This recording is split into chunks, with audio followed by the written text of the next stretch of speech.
The symposium hall was alive with noise, boots scraping against polished floor, the low hum of chatter, the occasional laugh that carried farther than it should.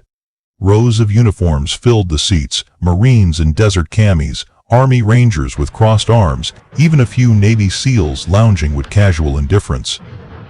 At the center, a name was announced: Captain Emily Lawson, United States Air Force, A-10 pilot.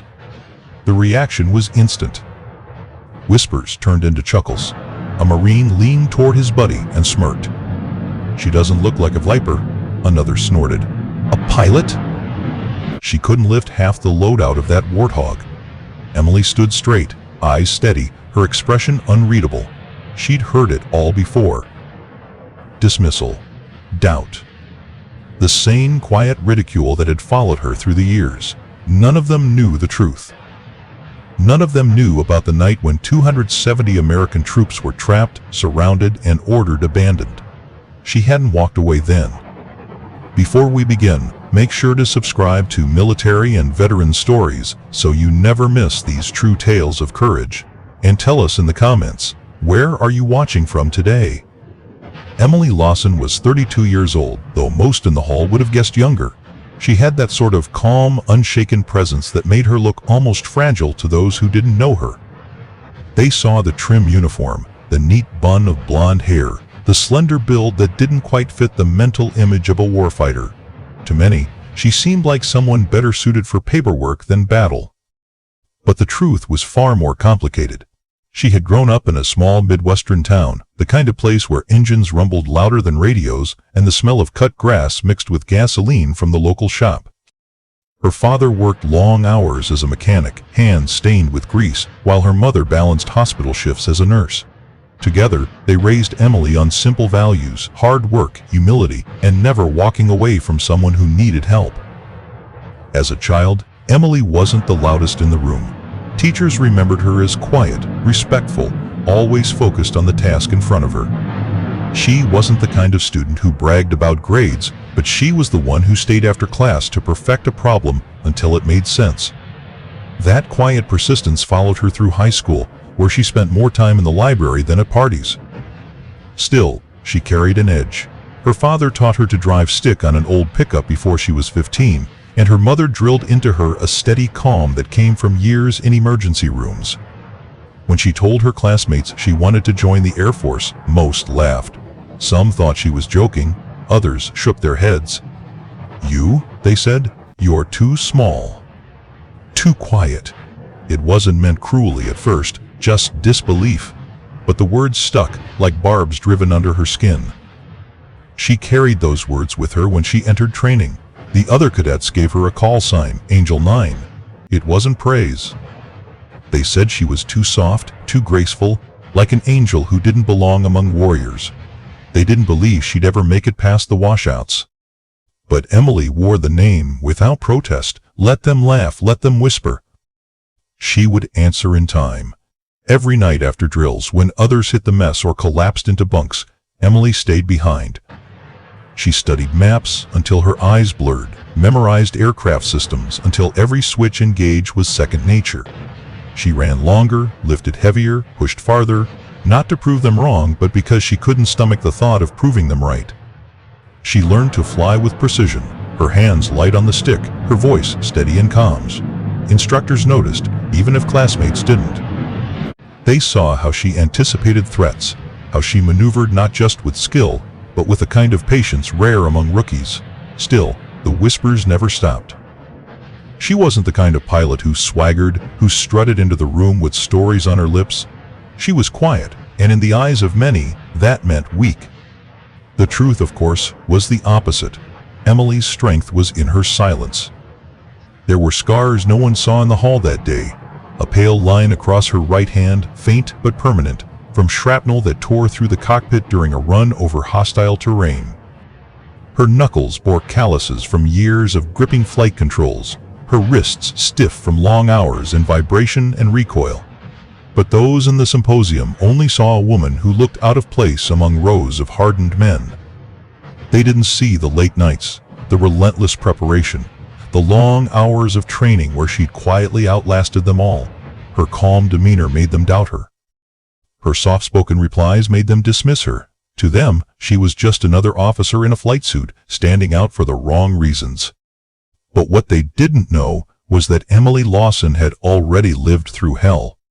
And on one terrible night, with 270 American troops surrounded and outnumbered, she had chosen to stay when every order told her to leave. The laughter didn't stop, it shifted. What began as a ripple moved through the hall in overlapping waves, spreading row by row. It started near the back where a pack of Marines leaned into one another, snickering behind hands. Then it reached the center, where two Army officers exchanged glances and smirks like they'd already solved the joke. It rolled to the front where a few Navy SEALs sat with arms draped over chairs, relaxed, evaluating, amused. "She looks like she belongs in admin," someone said, not bothering to whisper. Another voice, closer, "Her warthog probably never saw combat." A third, casual and cruel, "I bet she panics under fire." Emily Lawson didn't turn toward the voices. She kept her eyes forward, hands loosely clasped, boots planted, posture straight. Her face was neutral, neither smiling nor scowling. She'd learned long ago that some crowds read emotion as weakness. If you grimaced, you were thin-skinned. If you smiled, you were pretending. So she gave them nothing. Just steady breath and a still spine. The moderator cleared his throat and introduced the panel. A Marine captain with a rigid jaw, a Navy SEAL senior enlisted whose trident pin caught the overhead lights, and an Army aviation officer in pressed greens with a chest ribbon bar that said he'd been places. They were there to discuss close air support coordination during complex ground operations. The irony was not lost on Emily. From the second row, a soldier tried to pass a note to his buddy and dropped it. The paper skittered under chairs, and a small burst of laughter flared, then faded. Someone in the back coughed pointedly. A boot heel tapped an impatient rhythm against the floor. Even the air felt crowded with judgment. The Marine captain leaned forward to the mic. His nameplate read, C. Marshal, and his voice had the crisp edge of a man used to delivering orders on the move. "Captain Lawson," he said. "A-10 pilot, correct?" "Yes, sir." He nodded, lips pressed tight. "We're going to start with a baseline. In a dynamic contact scenario, a platoon is pinned on the eastern spur. JTAC is suppressing but losing comms intermittently. What's your first move on check-in?" Murmurs rose. Some were impressed. At least it sounded like a real question. Others were already shaking their heads. Emily waited for the rest, knowing the trap wasn't in the words. It was in the intention behind them. She knew this tone. She'd heard it in training, in briefings, in rooms where people decided if you were worth the fuel. And, the Marine captain added, like an afterthought that carried a blade, assume the pilot is new to contact. Snickers. A quick dart of eyes toward Emily. There it was. Emily kept her voice level. "Sir, I'd follow the check-in brief with the JTAC, confirm playtime, ordnance, abort code, and establish deconfliction. Then I'd request a situation update, enemy grid, friendlies, remarks, restrictions. If comms are erratic, I'd push brevity and verify authentication. My first move is to help the JTAC regain control of the fight." The SEAL senior enlisted, a PO1 by his sleeve rate, let out a soft exhale that was almost a laugh. He leaned into his mic without waiting for permission. "And if that JTAC is green, can't talk you on, and you're staring at 5 smoking ridgelines, you gonna read him a manual? Or do we just hope your warthog's got a magic target finder?" More laughter. The word magic hung in the air like bait. Emily didn't bite. "I'll take the talk on from any competent station. If the JTAC is overwhelmed, I'll widen the aperture, company net, battalion, airborne FAC if one's up, or higher. I'll use IR pointers, mark with smoke if authorized, and establish a geometry that keeps my nose on the problem and my friendlies out of my cone. The manual doesn't save you. Discipline does." A few heads turned at that. Some unimpressed. Some curious. The Army officer, a major with salt in his hair and a cool, almost bored gaze, crossed one leg over the other. "Discipline is cute," he said. "But discipline doesn't keep you alive when you're low and slow and mortars start walking toward your turn point. You ever broken a wheel well on a rough pullout, Captain?" You ever take shrapnel through the canopy and still fly a second pass? A whisper cut across the front row. Her warthog probably never got dirty. Another voice chased it. Bet it came home cleaner than our boots. Emily let the comments pass like wind around a stone. She could still feel the memory of aluminum shuddering under her, smell the acrid cordite that had crept into her mask, hear the high whine that tells a pilot, the airframe is being asked to forgive more than it should. She could feel it, but she didn't tell them, not yet. Captain, the Marine said, coming back for another cut. Define your threshold for danger, close with friendlies on a reverse slope. JTAC requests immediate fires, no grid, just talk on. Visibility is marginal. Do you press? From the aisles, the mutters grew more brazen. She'll say no, she'll circle and call it a day. Desk pilot. Emily's gaze didn't shift. Danger close is a tool, not a stunt. The threshold is a function of weapon, delivery, geometry, winds, and what's at stake. I press when I can guarantee more safety by acting than by waiting. If I can't guarantee it, I earn those guarantees with a mark, a pointer, or a burn-through. And sometimes, she added gently, I tell a JTAC stand by so we don't kill our own. A Marine 2 rows back snorted. So you do wave off. The SEAL tilted his head, studying her like a diver sizing up current. What do you do when a ground element screams over net, we're done, they're inside 50 meters, and your comms go muddy? Walk us through the minute after that, because that minute is the one that counts. The hall quieted a notch. Even mockery wanted to hear a story. Emily didn't give them one. Not yet. I find the JTAC again, she said. If he's lost, I find anyone who can hold a laser, mark smoke, or give me a cardinal from prominent terrain. If I can't find them, I burn a search wheel where the geometry favors me and the enemy flinches. And I keep my ears open for the one voice that's still speaking in complete sentences. There's always one. A ranger in the third row, sleeves rolled just enough to show a scar seam near the elbow, frowned slightly as if he recognized something in her cadence. He didn't speak. He just watched. A chair leg scraped. The Marine captain folded his arms. Or, he said, you could be honest, you can't do a thing unless the ground guys hand you the target. A low ripple of agreement moved like a current through the room. Emily let 3 seconds pass, then 4. I can do nothing, she said softly, without their trust. The SEAL gave a thin smile that didn't reach his eyes. Trust is earned, Captain. And I don't see any reason these men should trust you. A few heads nodded, too eager. She looks like she belongs in admin, another voice repeated, as if stamping a seal on the moment. The moderator shifted in his seat, sensing the drift toward open heckling. The Army major rescued him by leaning in again, professional but pointed. Let's try specifics. You check in on station.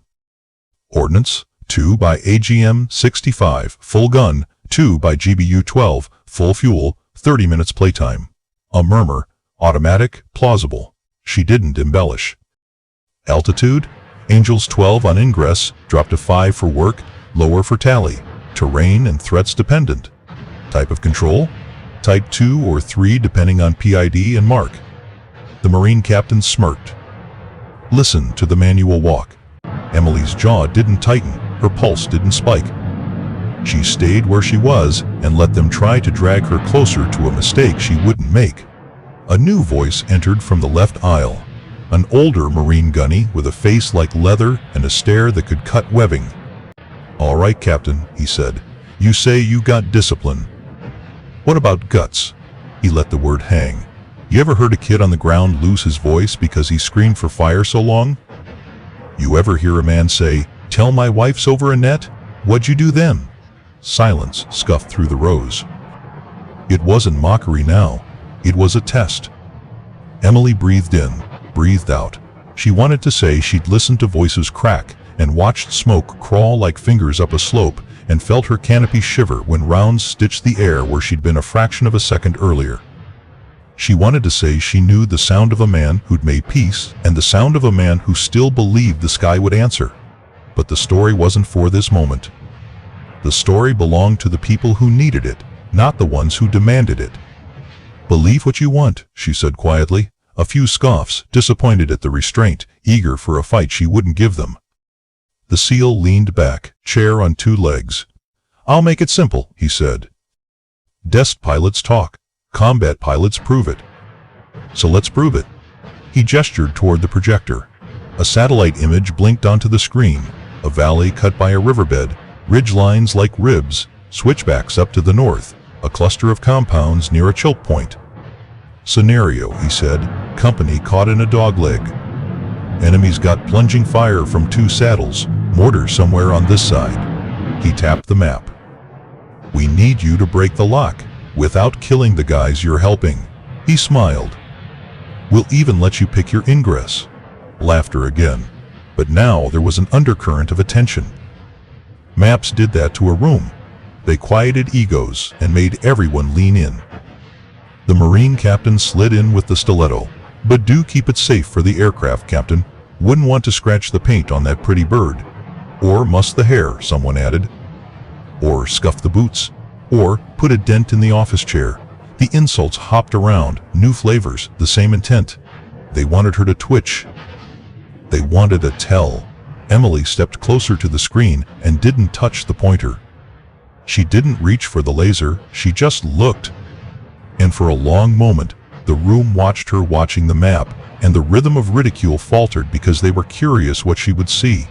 She saw a riverbed that would eat wheels if you landed anything bigger than a prayer on it. She saw a spur that would give a JTAC a line of sight if he crawled to the edge and risked a bullet in the throat. She saw where the enemy would put a mortar, not because the circle said so, but because a man dragging a tube chooses ground that forgives his fatigue. The Army major tried again, voice casual, knife hidden. This isn't a trick. It's practical. You'd go in where? Emily didn't answer.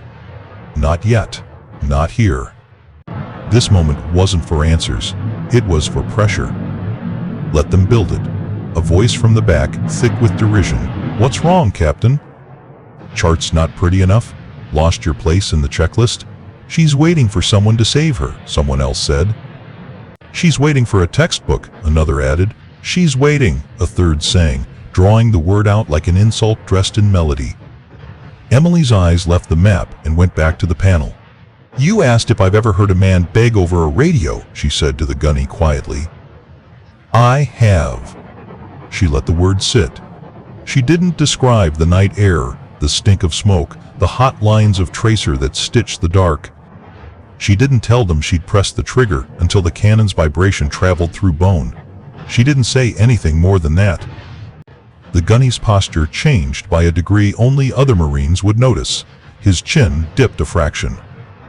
He didn't smile, and he didn't help her. He just stopped looking at her like a question he already knew the answer to. The Marine captain rolled his shoulders, not ready to concede the room. Okay, he said. Let's talk 9 Lime. JTAC's rattled. He reads it out of order. He forgets to confirm final attack heading. He gives you a friendlies mark that doesn't make sense. What then? Then, Emily said, we fix it or we don't drop, even if they're screaming for steel? Especially then, she said softly. The SEAL snapped his gum. So, you hold while men die? She looked at him, and there was no heat in her eyes, just something older. I don't hold. I work. I make space. I take a dry pass. I put a line where they can see it. I build them seconds. And then I put rounds where they need them. But I don't guess. A murmur that wasn't derision moved through the hall. It wasn't approval either. It was the sound a crowd makes when the language shifts from abstract to lived. Still, the chorus of dismissals hadn't finished its performance. A young lieutenant in the middle rows with a silver bar still shining too bright raised his voice. Ma'am, with respect, A-10s are ancient. You're flying a museum piece. We're talking about complex, modern fights. Maybe the truth is, you're behind the curve. Obsolete, someone echoed. Relic with wings. Gun's just a noisemaker. The hog's a tractor. Emily didn't debate platforms. She didn't make the case that a thing old and ugly can still save a life because its parts were built for cruelty and its pilots were taught to linger where others left. She didn't argue that new and sleek sometimes means fast but not faithful. She refused the bait. The moderator tried to redirect with a forced chuckle. "All right, folks, let's keep it productive." The Army Major steepled his fingers. "Here's productive," he said. "Captain Lawson, what's your worst mistake in the stack?" The room perked up.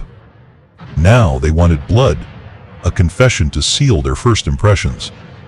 Emily thought of when she hadn't measured right, and a pass she'd flown a touch too hot, of a JTAC whose voice had gotten smaller because she made him wait one pass longer than she liked, of a mortar tube that stopped firing because the man under her gun had finally run out of courage, or oxygen, or both. None of those belonged to this room. She shook her head. "I learned from them," she said. "That's why I'm here." "Convenient," the SEAL said. "Evasive," the Marine captain added. "Non-answer," the Major concluded. Laughter swelled again. The sound had weight. It tried to push her back a step, make her need to reclaim space with words. She refused it. From the far right, a medic with a thin scar over his cheekbone called out, not loudly but clear, "What would you have done if you were her, surrounded by ridicule?" The question wasn't for Emily. It was for the room. It shifted the temperature by a degree you only felt a second later, like stepping from shade to sun. The answer came in the form of more mockery. That's how crowds defend themselves. "I'd talk louder. I'd flash a ribbon. I'd tell a war story. I'd put someone in their place." Emily didn't lift her chin. She didn't move her feet. She didn't prove anything on demand. The Marine captain, sensing the need to regain upper hand, tapped the screen again. "Ingress, Captain. Choose. North saddle or south spur. Wind from the west at 8 knots. A little turbulence on the deck. We've got 30 seconds before the company on the riverbed breaks." He made it sound like a classroom exercise, but the way he said breaks told you he'd watched men near that edge. The SEAL flicked a pin, catching it. "Board. Pick a path, pilot." The Army Major scribbled notes like he was already composing the after-action, the one that would land neatly in a binder and be read by no one who needed it. Emily looked at the image one more time. The valley looked familiar in the way all places that demand courage look familiar. Ridges that promise concealment and betray you, shadows that hold teeth. "She's stalling," someone said. "She doesn't know. She's never done this. She's out of her league. She's..." Emily spoke. "Believe what you want." The words weren't defiant. They were simple. A line drawn with chalk, not carved with a knife. But they steadied the floor under her boots. The Marine captain's jaw flexed. The SEAL's smile sharpened. The Army Major leaned back like a judge bored with a defendant who had failed to perform. A few more laughs, a few more whispers, now louder, now bolder, emboldened by the sense that the room had already decided. The mockery kept its promise to escalate. New angles. New tones. She probably studied PowerPoints more than she flew. Simulator ace. Safe pilot. Risk averse. Not built for a dirty fight. Not built for tonight. Not built for our fights. There was a rhythm to it, the way soldiers test a perimeter, probing with little cuts to find a soft spot. They wanted to see where the line between discipline and fear lay in her voice. They wanted to know if the quiet was courage or collapse. The ranger with the scar on his elbow hadn't looked away. His gaze held, thoughtful, measuring the steady way she breathed between questions. He had heard voices on radios that shook even when they tried to sound brave. He had heard others that didn't shake at all because panic had burned clean through to something worse. Emily's voice wasn't either of those. It was calm in a way that had nothing to do with the room. The moderator glanced at the clock, relieved to announce a short break. People stood, stretched, murmured. Clusters formed, young Marines trading jokes, Army lieutenants sketching air corridors on napkins with swaggering arrows, a pair of SEALs betting over whether the pilot would finally snap and claim something she couldn't prove. A coffee urn gurgled in the corner. The scent of burned grounds folded into the air. Emily didn't move to the coffee. She stayed by the screen as the image idled on the valley. She didn't take out a pen. She didn't trace a line with a finger. She just stood there for a moment, the map reflected faint in her eyes. When the break ended and the seats filled, the Marine captain wasted no time. "Let's raise the stakes," he said. "We'll run a timed inject. Friendly element is at grid." He rattled off numbers. Enemy observed on high ground. Mortar suspected here and here. "JTAC is losing his cool. You've got one pass before they're overrun." He clicked to a fresh image. "Don't tell us about trust. Don't tell us about discipline. Tell us how you save them." The SEAL grinned. "Or tell us why you can't." The Army Major folded his arms, waiting for the neat failure that would let the room tuck away the day with tidy conclusions. Emily took in the image again. She knew what they wanted. They wanted a mistake.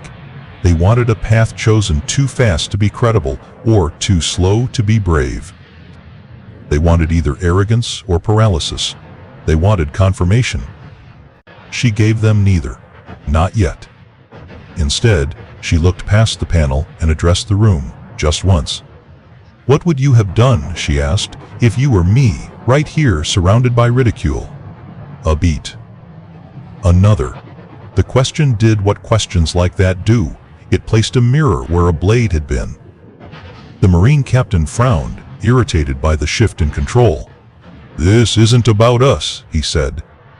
"It never is," the SEAL said lightly, and there was a flicker of grudging respect in how quickly he said it. Emily faced the map again. "Believe what you want," she said, and her tone didn't change. Someone snorted. Another rolled eyes. A third scribbled something in a notebook and underlined it hard. But a different kind of quiet edged in around the laughter now.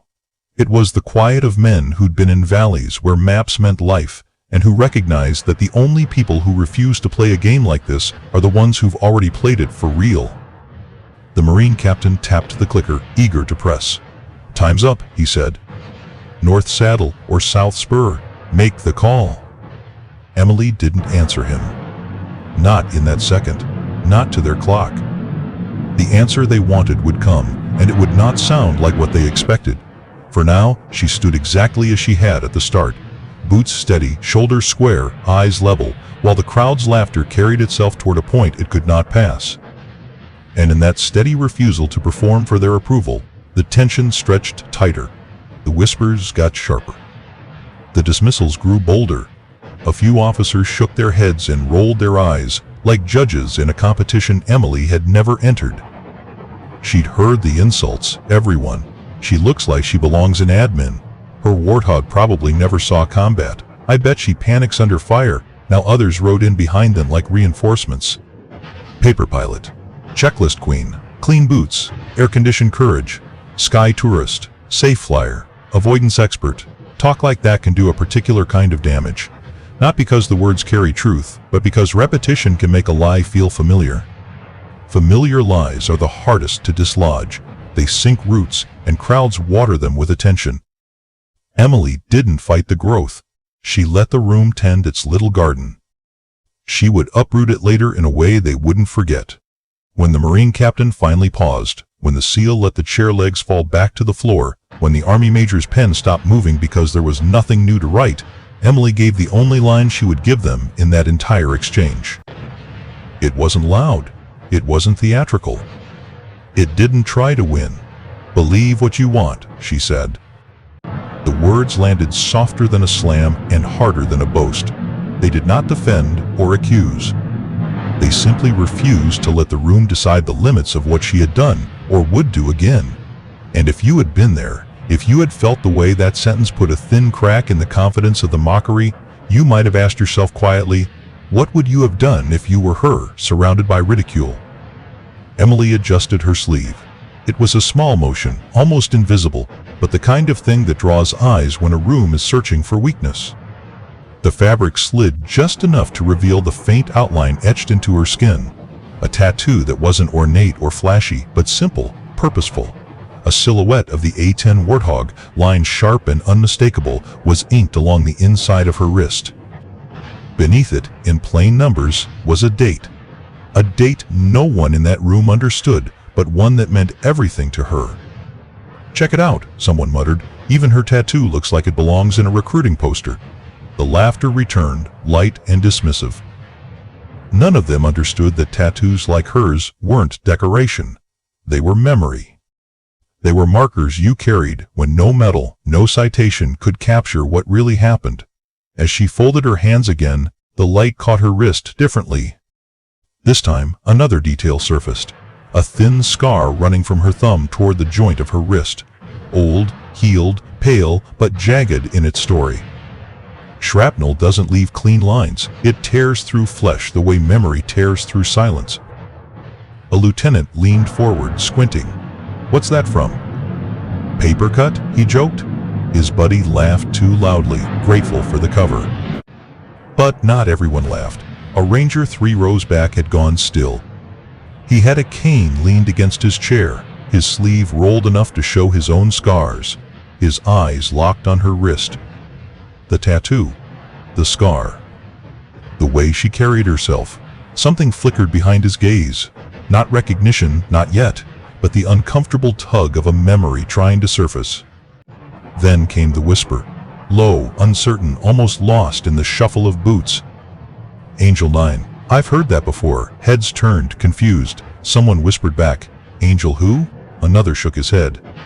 The nickname didn't belong to the room, not to them. The ranger's brow furrowed. He mouthed the name again, barely audible, but louder this time. Angel 9. His breathing shifted, just slightly, as if he'd heard that voice once before. Not in a symposium, but in a valley filled with smoke and fire. The rest of the crowd didn't notice. Or maybe they refused to. They kept the jokes alive, the dismissive shrugs, the disbelief. They clung to their image of her, a pilot who looked too quiet, too small, too calm to have lived through the chaos they all claimed as their own. The tattoo, the scar, the whispered call sign. They were puzzle pieces scattered across the room. But the picture hadn't come together yet. The mystery stayed alive, hanging like a storm on the horizon.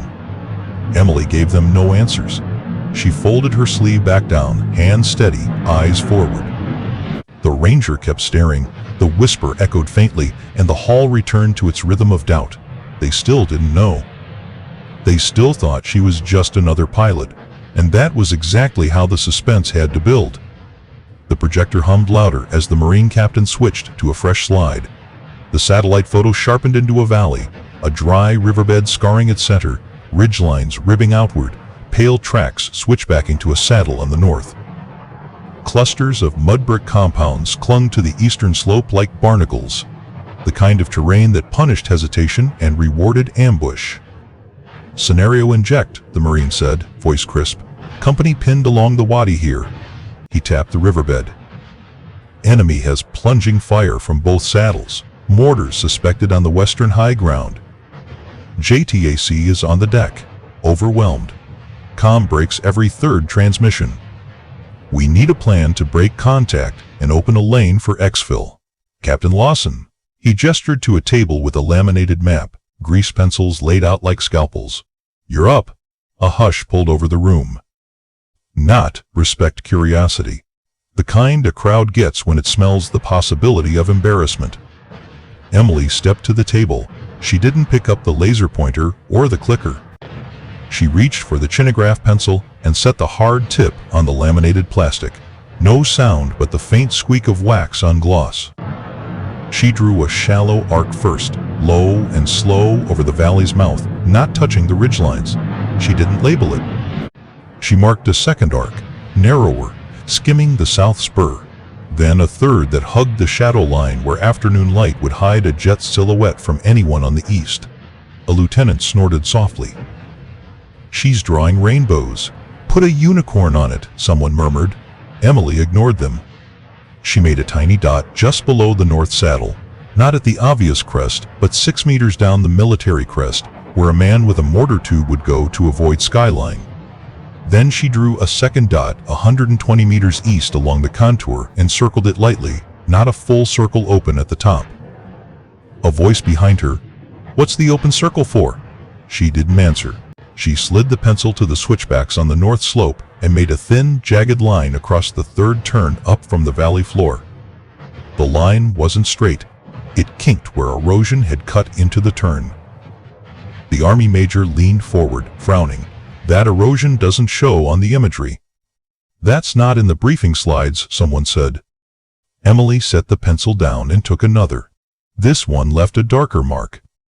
She sketched a fan-shaped cone from the north saddle down into the wadi, narrow at the top and widening where the riverbed's gravel would force any movement into predictable lines. She labeled the apex with a small PKM beside a rock outcrop barely visible on the image. The SEAL's chair creaked as he leaned forward, eyes narrowing. PKM cone of fire? Emily didn't look up. She drew a second fan from the south spur, but she offset it, leaving a dead ground pocket where the two cones didn't touch. She tapped that pocket once with the pencil tip, then moved on. How would she know that? A Marine whispered. She made a short, stiff slash at the mouth of a side gully on the west. Rake, she said, just the one word, almost to herself. Then, a second slash below it, angled differently, labeled with a tiny RPG-7 and an arrow pointing at the likely backblast cleared patch bare dirt in a tuft of scrub. The room's sound dropped a register. The difference between guessing and remembering has a texture. People feel it even when they don't want to. Emily traced a line along the wadi. Halfway down, the line deviated into a shallow S. She put 3 microscopic dots at 10-meter intervals along the bend, then drew a thin ellipse around them. Tripwires, she murmured, and immediately drew a dotted bypass route hugging the bank where the water in spring would have undercut just enough soil to create a crawl space. A chuckle tried to start and died instead. A SEAL 2 rose back, stopped chewing his gum. The Marine captain folded his arms. You're assuming mined choke points on the wadi bends. I'm assuming men who fought here before, Emily said, but not quite to him. It sounded like something she'd said once, on a different net, on a different night.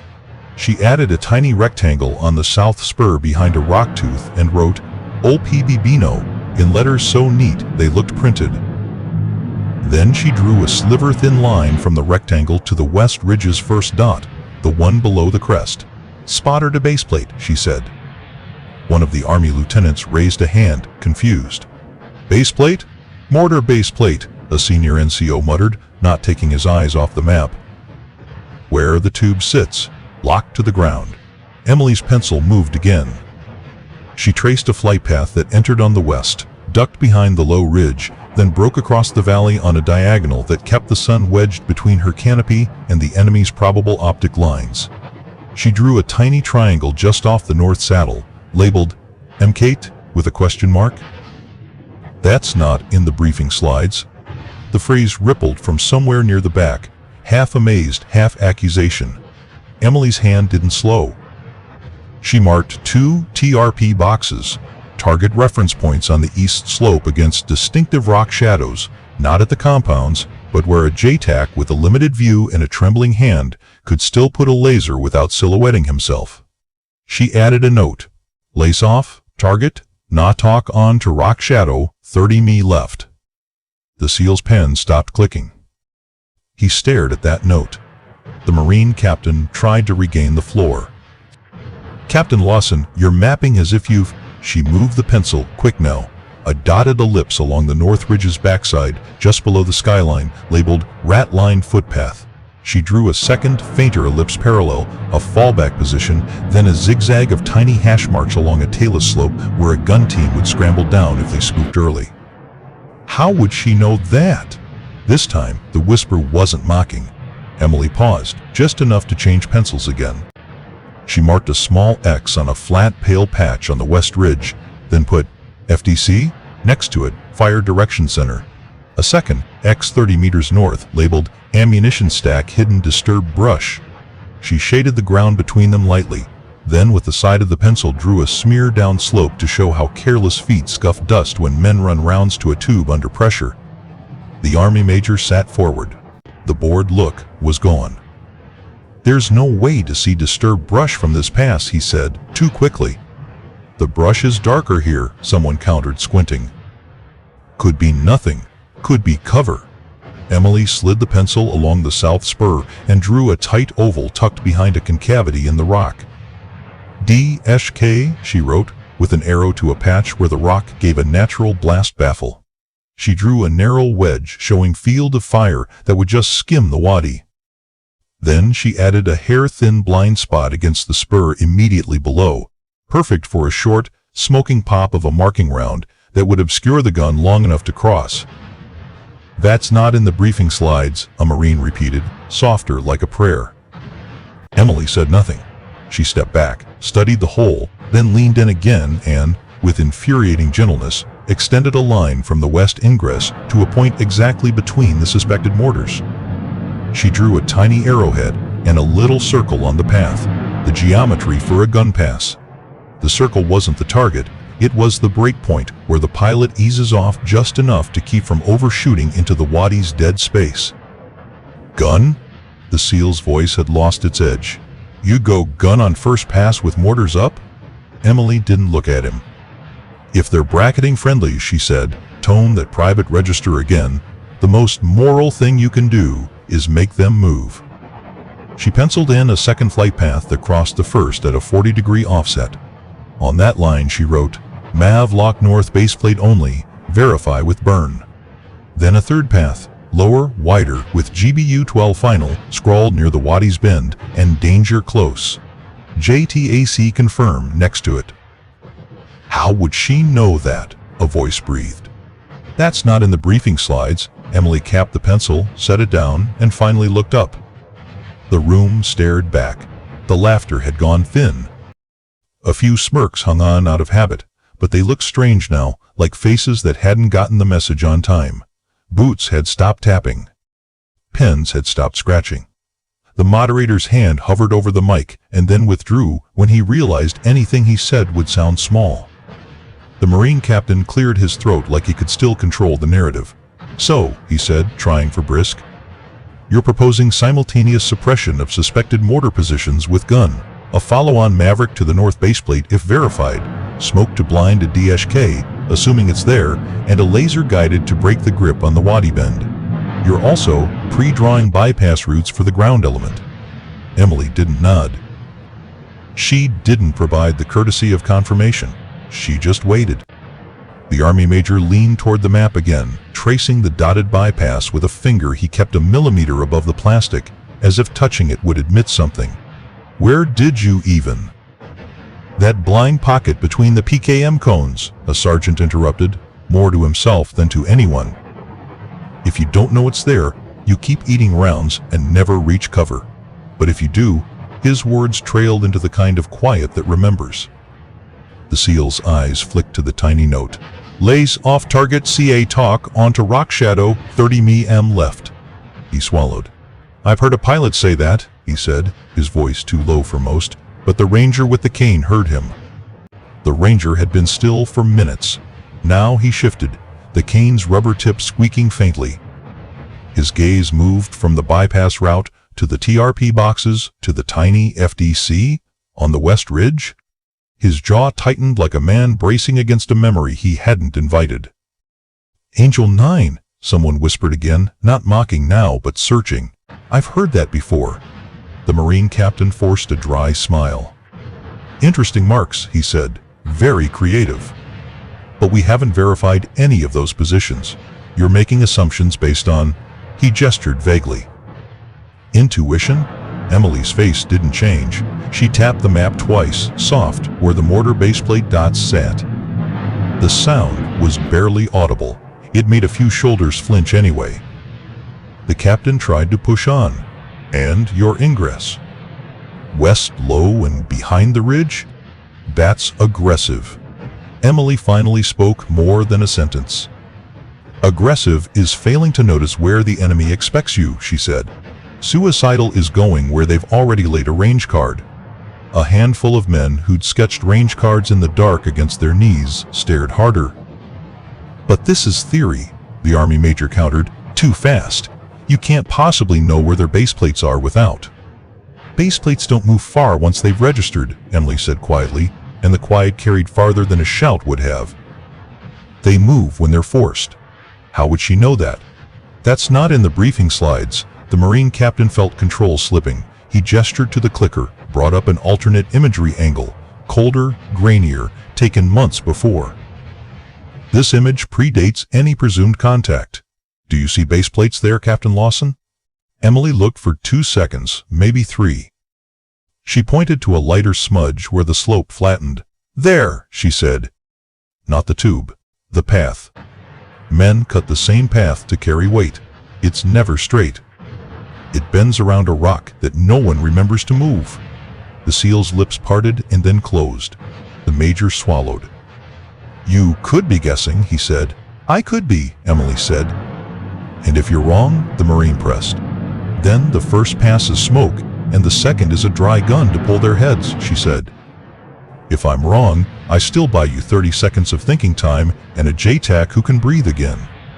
A heartbeat. 2. Who taught you to read terrain like that? A young corporal blurted, genuine, almost reverent. Emily blinked once, as if surprised by the question.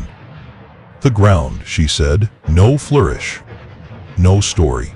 Just that. The moderator finally found his voice. Let's capture the plan for the record, he said, papers trembling just enough to be visible. Ingress west behind ridge, mask with sun, suspected mortar positions marked, DSK position hypothesized, danger close to be confirmed, bypass routes for ground element, TRPs and talk-ons prepped, smoke as initial disruptor if verification lags. He looked up, hopeful for an argument that would return the room to normal. It didn't come. Instead, a low murmur traveled through the rows. It wasn't mockery now. It was the sound soldiers make when a pattern emerges.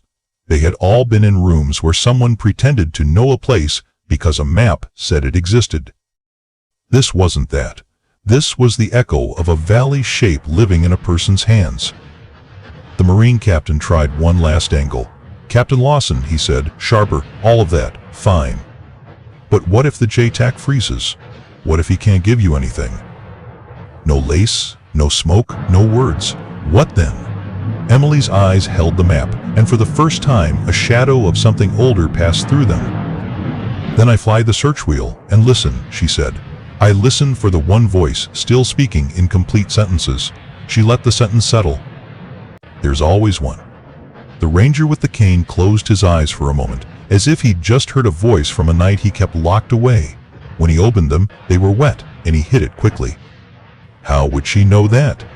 That's not in the briefing slides. The SEAL leaned forward, forearms on knees, no longer lounging. You've flown this, he said softly, but it wasn't a question. It was a pressure on the air. Emily didn't answer him. She uncapped the pencil again and drew a tiny circle over the wadi bend where she'd marked, danger close. Next to it, in the slenderest print, she wrote, mark, white smoke if red unavailable, push, 5 degrees right to avoid backscatter, call sparkle only if JTAC confirms. She underlined, confirms once. How would she know? The sentence died. The Marine captain's jaw worked, then stilled. The Army major stared at the map like it owed him an apology. The moderator's knuckles had gone white. Half the room forgot to breathe. Emily set the pencil down for good. She didn't look smug. She didn't bask. She didn't say, told you. She just stepped back, hands folding loosely at her waist again, the wrist tattoo disappearing under the cuff as if it had done its job and could rest. The silence had a weight now. It wasn't warm. It wasn't friendly. It was the heavy quiet before something tips and can't be caught. Someone finally broke it, a Marine whose voice couldn't quite find bravado. How would she know that? He whispered. But now, it sounded like he was asking himself a different question entirely.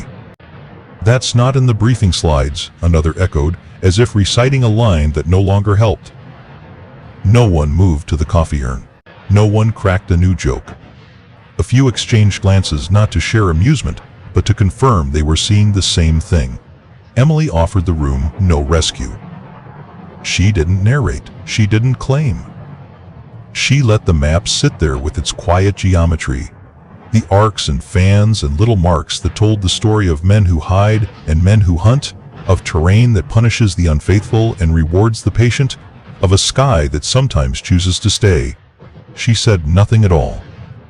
And the suspense deepened because only someone who had flown that valley could have known what she had just drawn. but she wasn't telling them.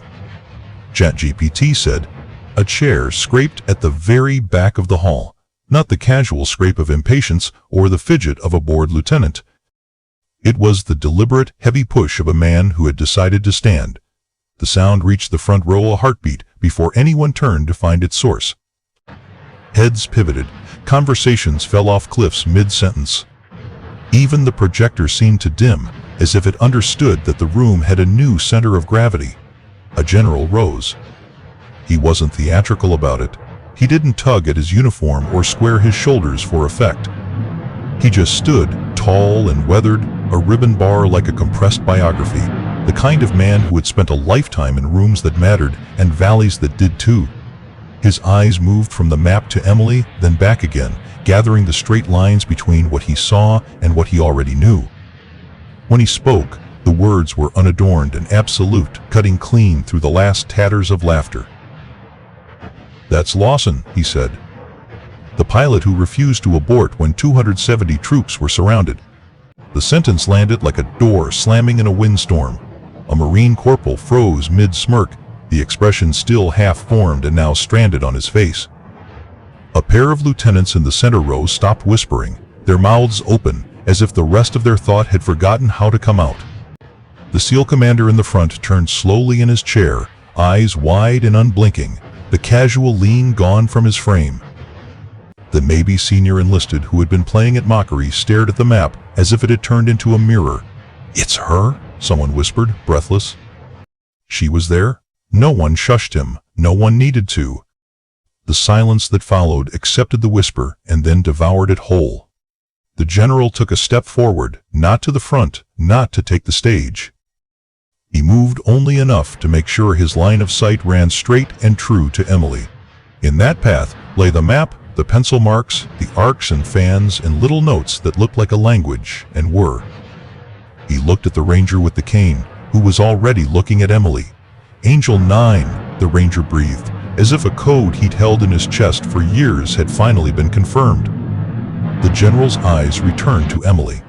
"I was on the net that night," he said, voice low. "We lost a platoon leader early. Mortars walked the wadi like a metronome. We had a 2-minute window before that valley became a burial ground. Command said, 'Abort.' He didn't look away. She said no, and the room filled with men who had all had a night, a day, an hour that they replayed in the shower or in the dark when sleep backed away, felt something open and then hold. The projector hum settled into the background as if it had always been part of the heartbeat. The smell of burned coffee became the smell of wet cordite and dust in 100 imaginations at once. The map's satellite image shifted in their minds into moonlit ridgelines and cold air that tasted like stone.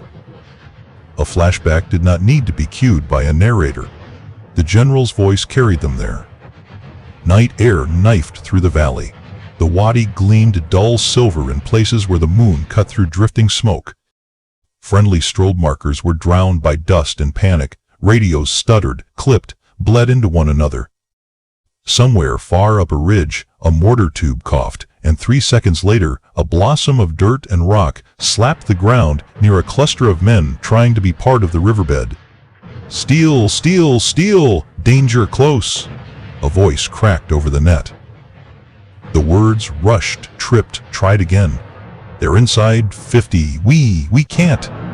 A JTAC's voice broke, not because he was weak, but because breath has limits when you've been yelling coordinates into the mouth of the dark, and the dark keeps answering with fire. On a frequency that had been nothing but static and fragments, a new voice arrived. It did not shout. It did not rush. It was clean and level, like cold water poured into a hot pan. "Warhawk flight, Angel 9 on station."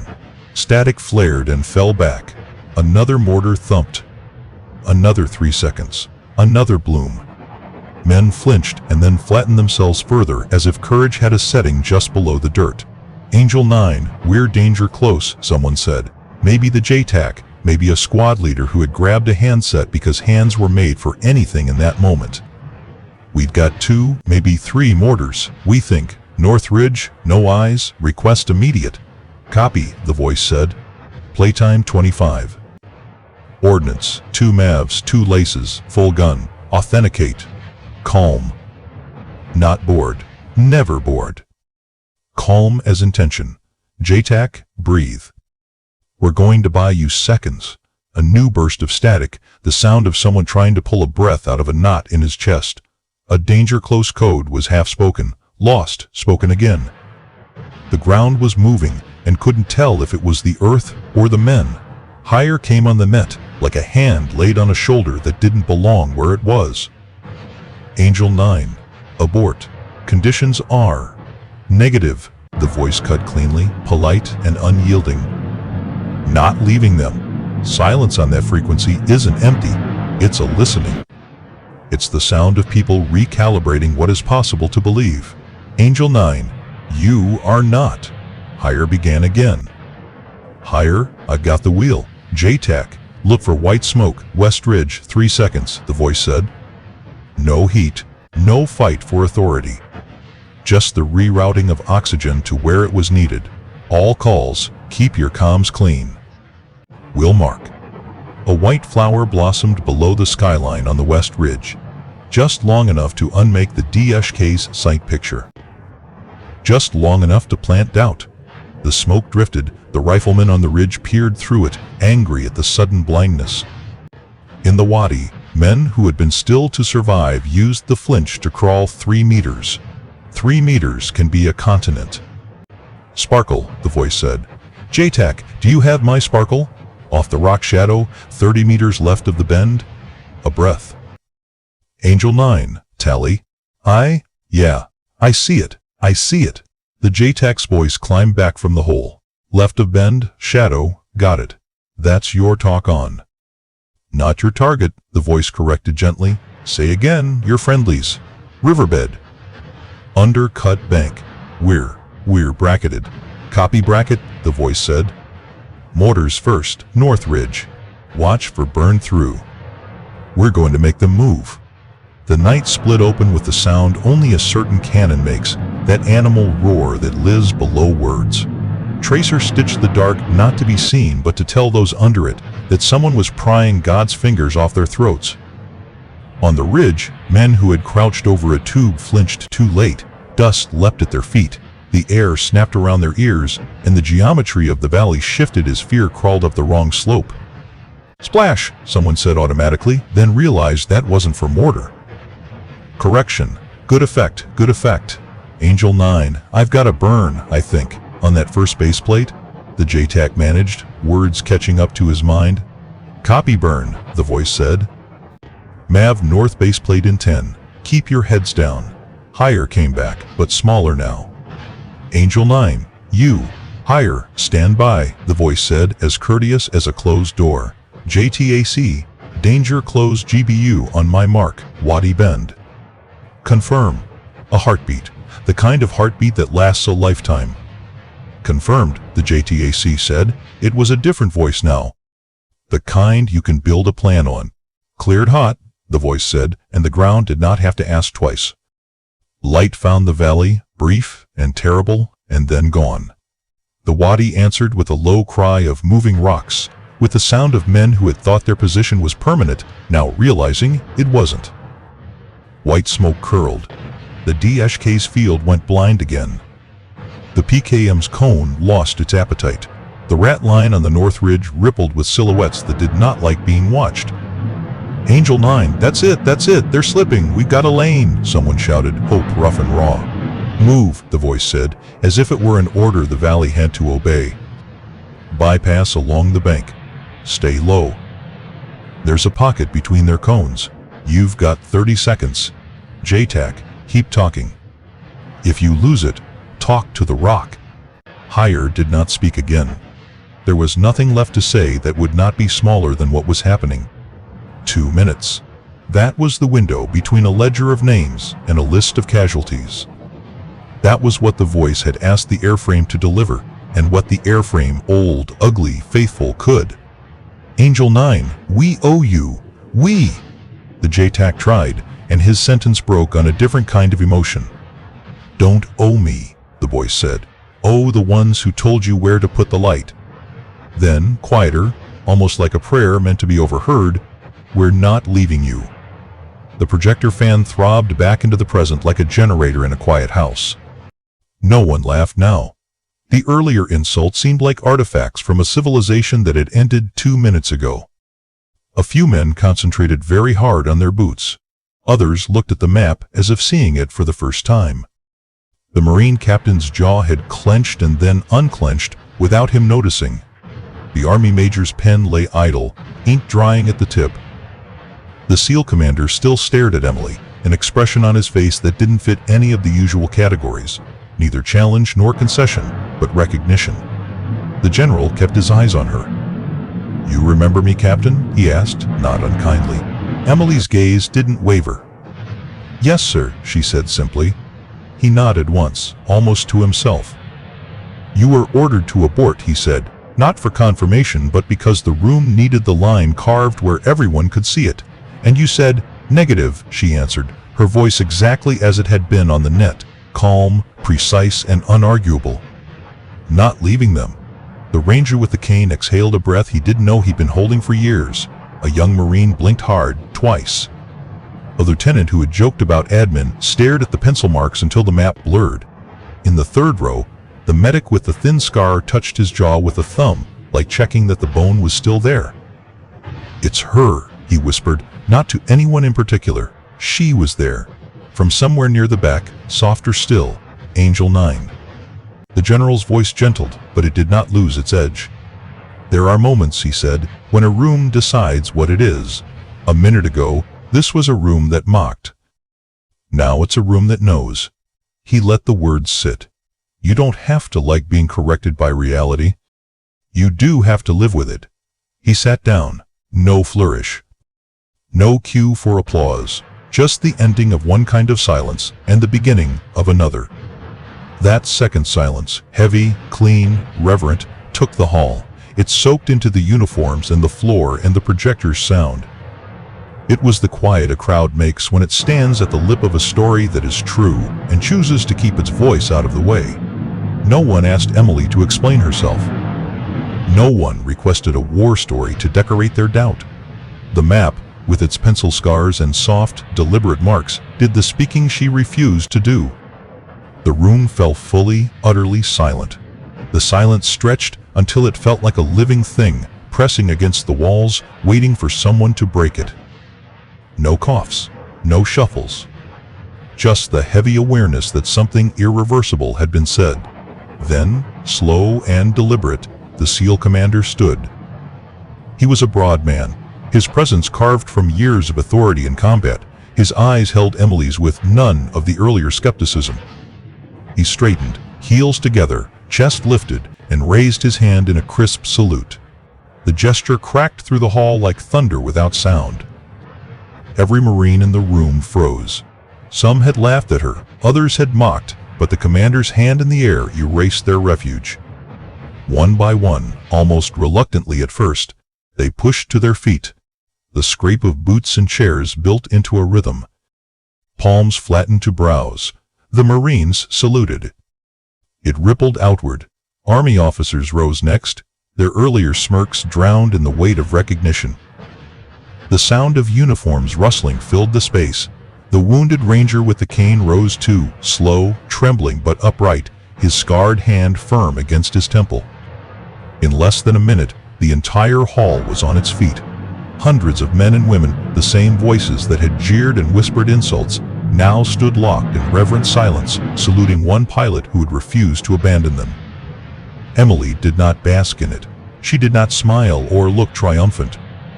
Her face remained calm, eyes steady, expression humble. She gave only a respectful nod in return, a soldier acknowledging her brothers and sisters, not a victor savoring a prize. The narrator's words might as well have been carved into the air. The same voices that mocked her now stood in reverent silence. The goosebumps came not from what she said, but from what she refused to say. She didn't remind them of their insults. She didn't claim superiority. She stood with the quiet dignity of someone who had already proven everything that needed proving, long before this hall ever knew her name. And in that moment, the hall itself changed. It was no longer a room filled with doubt. It was a room filled with honor. ChatGPT said, The weight of the salute lingered long after the hands came down. One by one, soldiers eased back into their seats, but the energy in the room had shifted permanently. It was no longer the hall of whispers and laughter it had been at the beginning. It had become a chamber of witness, and no one wanted to be the first to break the silence. Emily didn't rush to fill it either. She stood steady, hands folded loosely in front of her, gaze sweeping the rows not as a challenge, but as a quiet acknowledgement. When she finally spoke, her voice was not raised. It didn't need to be. The stillness of the hall carried every syllable as if they were commands. "I only did my duty," she said. Her words were soft but unwavering. My men were on the ground. I wasn't leaving them. Simple, direct, without flourish. Yet those few words carried more weight than any long speech could. Men who had barked insults earlier now studied their boots, unable to meet her eyes. A lieutenant who had joked about admin roles clenched his jaw. The Marine who had said she belonged behind a desk shifted uncomfortably, shoulders tight, as if the fabric of his uniform itself reminded him of the respect he had failed to give. The SEAL commander remained standing even after the salute, arms folded now, eyes narrowed not in challenge, but in respect. He had seen countless men and women face the crucible of combat. He knew when a story was inflated and when it was carved from truth. This was the latter. Emily didn't press further. She didn't list what she had done, the risks she had taken, or the scars she carried home. Her silence was deliberate. Her refusal to make herself the hero only deepened the respect swelling around her. The narrator's voice framed it. Courage isn't loud. It doesn't demand applause. It doesn't decorate itself with boasts. True courage is quiet, often invisible, until the moment it must act. It was that kind of courage Emily embodied. She hadn't stepped into the hall seeking recognition. She hadn't tried to correct the men who mocked her. She let them laugh. She let them doubt. Because, in her heart, she knew what she had already done, and she didn't need their approval to make it real. Her strength had always been quiet. In the long nights of training where she studied until her eyes blurred. In the cockpit when her voice stayed calm even as mortars bracketed men below her. In the moment command told her to abort and she answered, negative. Quiet strength isn't the absence of fear. It's the mastery of it. It's choosing to act anyway, even when you know the cost could be everything. The wounded ranger with the cane stared at her, eyes wet, jaw trembling as he whispered something no one else could hear. For him, it wasn't a story. It was a memory. He had lived the consequences of her decision. He had walked out of that valley because she stayed. The moral of her story was clear: never underestimate the quiet ones. They are the ones who carry the weight when others falter.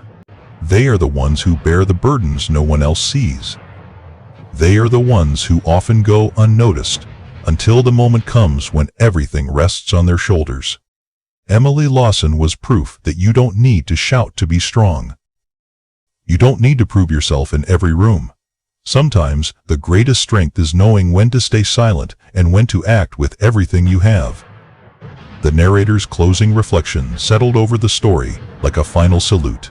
Never underestimate quiet strength. It's the quiet ones who often carry the heaviest burdens. And in that hall, where laughter had once echoed, no one dared to doubt her again.